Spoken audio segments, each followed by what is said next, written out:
se assuste, nós não vamos falar daqueles psicopatas de seriados e filmes de suspense.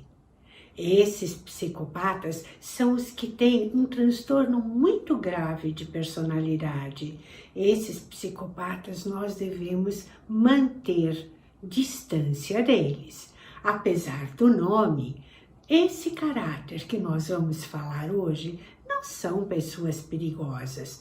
Todos nós temos alguns aspectos desse tipo de personalidade. Vamos também ver que, assim como outros tipos de caráter, o caráter psicopata pode ter comportamentos muito diferentes quando está ainda vivendo suas dores de infância ou quando já superou. Como vimos em vídeos anteriores, os traumas de infância podem deixar marcas muito profundas e influenciar toda a vida futura de uma pessoa.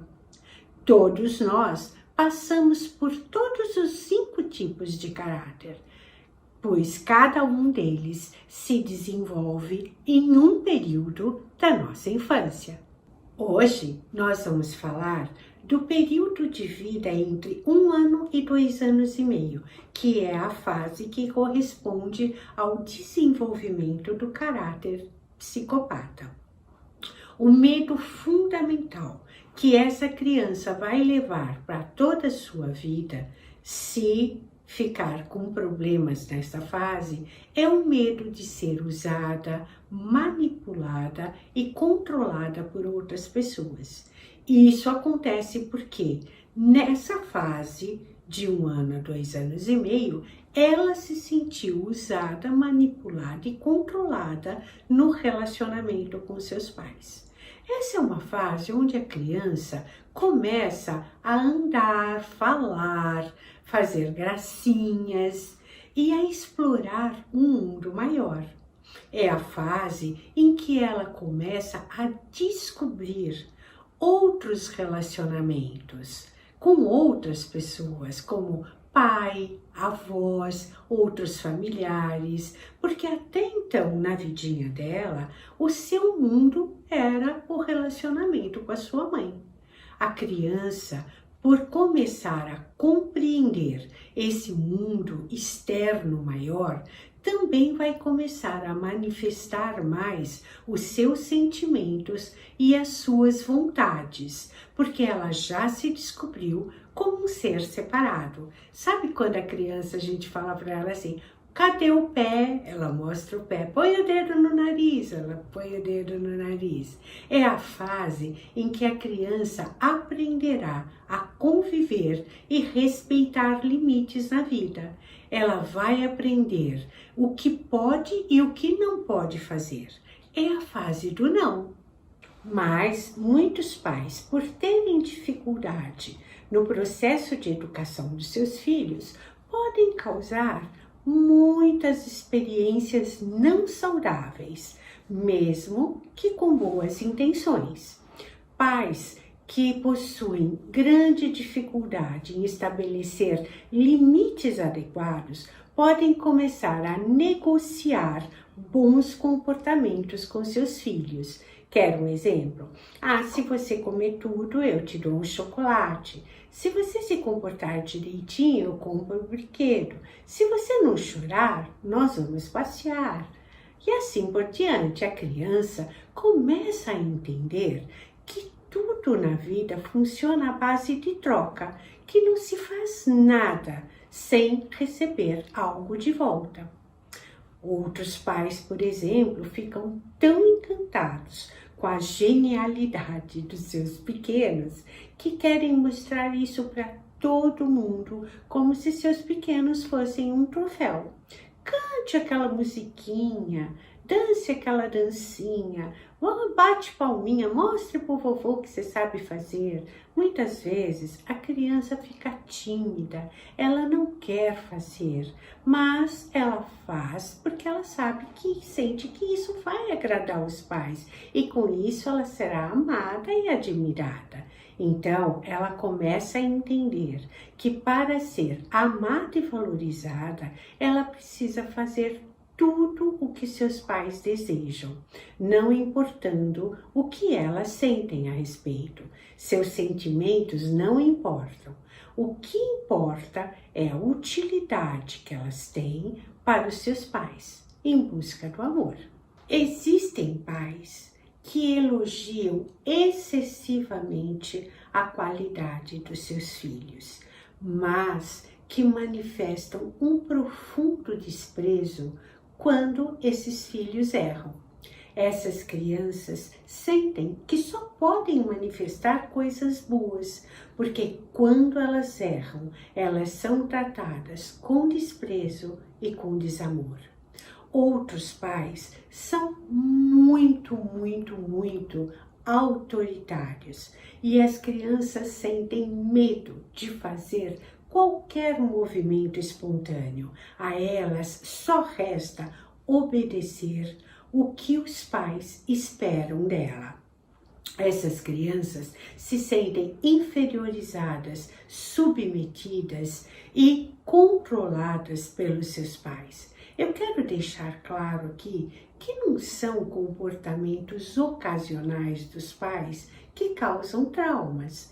Por exemplo, se você negociar com o seu filho em algumas ocasiões específicas, ou se você quiser mostrar uma gracinha do seu filho, não é isso que é o problema. O problema é quando isso vira uma moeda de troca entre pais e filhos. Quando esses problemas nessas fases acontecem, a dor que a criança carregará será a dor de ser usada, manipulada, chantageada, porque assim ela se sentiu e aprenderá a agir na sua vida também dessa forma. Quer um exemplo? Quando a criança se joga no chão, chora, grita para satisfazer a sua vontade, ela está usando um recurso do caráter psicopata, o de manipulação. Ou seja, ela está manipulando as pessoas para conseguir os seus objetivos. Nessa fase, a criança precisa aprender que tem algumas coisas que ela deve fazer porque são boas e corretas, e não porque ela vai receber uma recompensa por isso. E também elas precisam entender que manipulações não funcionam. Eu sempre falo para os pais o seguinte: pense bem antes de falar não, porque não tem que ser não e ponto. O não pode virar sim por cansaço, por aborrecimento, por pressões, por chantagem, porque senão o pequeno vai aprender que manipulações funcionam na vida e isso será muito ruim. Vamos ver agora as características dessas pessoas que carregam traumas e dores dessa fase. Geralmente, elas são pessoas mais desconfiadas, que não acreditam muito nas boas intenções de outras pessoas. Lembram-se que elas têm medo de serem manipuladas, usadas. Portanto, elas não têm uma dificuldade muito grande de confiar. Elas acham que tudo na vida terá um preço a ser pago. São mais distantes emocionalmente. Elas escondem os seus sentimentos porque elas têm muito medo de serem chantageadas e manipuladas por esses sentimentos que elas mostrarem. E outra, ela tem grande necessidade de ter controle sobre as coisas, de ditar as regras, porque também um outro medo que elas trazem é de depender da vontade de outra pessoa. Elas não pedem ajuda frequentemente, porque isso pode deixá-las em obrigação com a outra pessoa. E elas, devendo uma obrigação, poderão ser cobradas a qualquer tempo. Muitas vezes, essas pessoas podem viver de aparências, mostrando aquilo que não são e que não possuem. Elas podem mentir e enganar somente em busca de aprovação. Por se sentirem muito inferiorizadas, elas usam um mecanismo compensatório de mostrar superioridade e muitas vezes elas podem tratar até mesmo com desprezo pessoas que não sejam úteis para elas ou que sejam subalternas a elas. Quanto mais elas estão vivendo na dor do trauma, mais elas repetirão com o mundo todos os males que sofreram. Ou seja, manipulação, chantagem, mentiras, controle, autoritarismo, sedução. Você deve saber que tanto as redes sociais quanto os sites de relacionamentos estão repletos com pessoas com essas características. Mas se a pessoa superou as dores causadas por essa fase, ela vai poder desfrutar das inúmeras competências positivas que esse período traz. Pessoas com traços de caráter psicopata são excelentes negociadores. Eles possuem uma habilidade natural para a liderança. São pessoas muito admiradas, pois possuem grande coerência. Elas vivem aquilo que falam e com isso elas conquistam confiança e credibilidade. São bons articuladores, conseguem juntar todos em prol de um objetivo comum.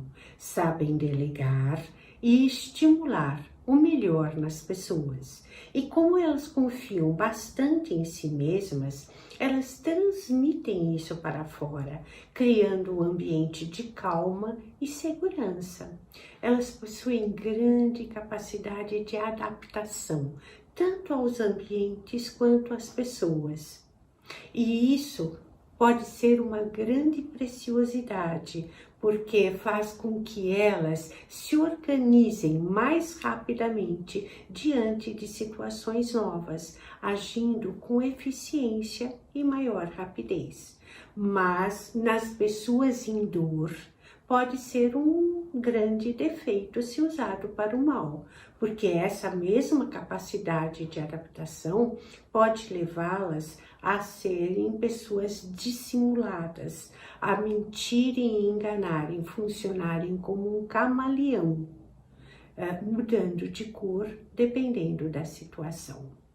Então, viram que, se usado para o bem, essas pessoas possuem qualidades incríveis, mas se tiverem vivendo a dor, elas podem ter comportamentos bastante não saudáveis.